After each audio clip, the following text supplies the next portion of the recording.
तू सांगितलं की नाही आता 10 कंपनी रिजेक्ट केलं, मग तू कसं स्वतःला ओव्हरकम केलं, कम्युनिकेशन स्किल तू डेव्हलप केल्या. आता जी कंपनीमध्ये तू सिलेक्ट झालेली आहेस, द रिसर्च इनसाइट्स, सो हिचं प्रोसेस कशी होती? त्या कंपनीत अप्लाय झालं आणि अप्लाय केल्यानंतर त्यांचे 2च राऊंड्स होते. म्हणजे त्यांना इमिजिएट हायरिंग होती आणि प्लस त्यांना एक्सपिरियन्स वगैरे असे पण कॅन्डिडेट्स हवे होते ज्यांनी इंटर्नशिप वगैरे केली असं तसं.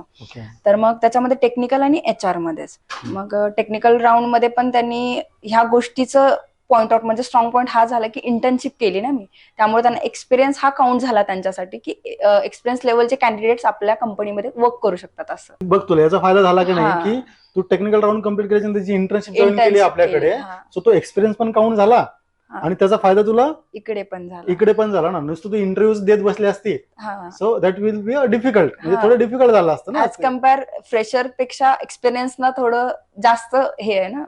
हा, त्यामुळे आम्ही नेहमी स्टुडंटला सांगतो की तुम्ही स्वतःला आजवर काय करा, अनालिसिस करा.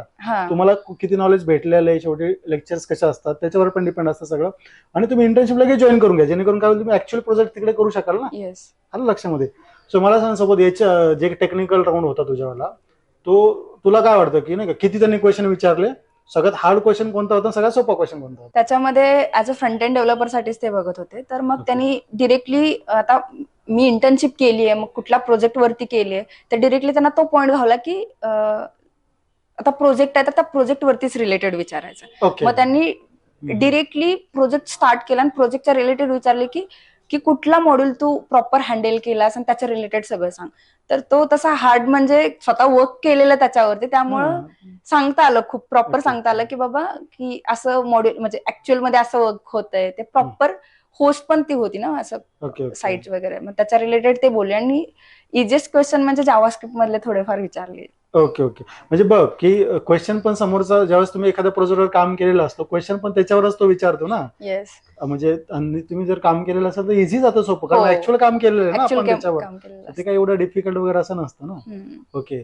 आणि मग नंतर इथं काय कम्युनिकेशनचा प्रॉब्लेम आला का? सिलेक्शन झालं म्हणलं बाय डिफॉल्ट आला नसणारच ऍक्च्युअली तो. सो इथं कसं, म्हणजे जे काय तू नंतर तिकडे ओव्हरकम केलेलं होतं कम्युनिकेशन स्किल, इथं फायदा झाला त्याच्यावर खूप. आणि मेन कसं की कम्युनिकेशन मध्ये कॉन्फिडन्स लागतो, जे की एखाद्याला येत जरी असेल, कम्युनिकेशन प्रॉपर असेल तर कॉन्फिडन्समुळे आपल्याला बोलताच येत नाही. तर हे पण टेक्निकल मध्ये झालेलं की कॉन्फिडन्स बिल्ड झालेलं की आय टू आय कॉन्टॅक्ट बोलणं होणं, तो एक वेगळाच कॉन्फिडन्स असतो ना, तर तो पण बिल्ड झालेला. त्यामुळे आता ह्या कंपनीमध्ये ना, लाईक दोघं, म्हणजे कॉन्फरन्स रूम मध्येच होती, तर दोघं माझे इंटरव्ह्यू घेत होते, तर माझ्या दोघांची पण आय कॉन्टॅक्ट होत होते. म्हणजे हे मला भारी वाटलं की हा कॉन्फिडन्स आलाय की आता कुठे जरी इंटरव्ह्यू दिला ना तर मी, that is the most important thing.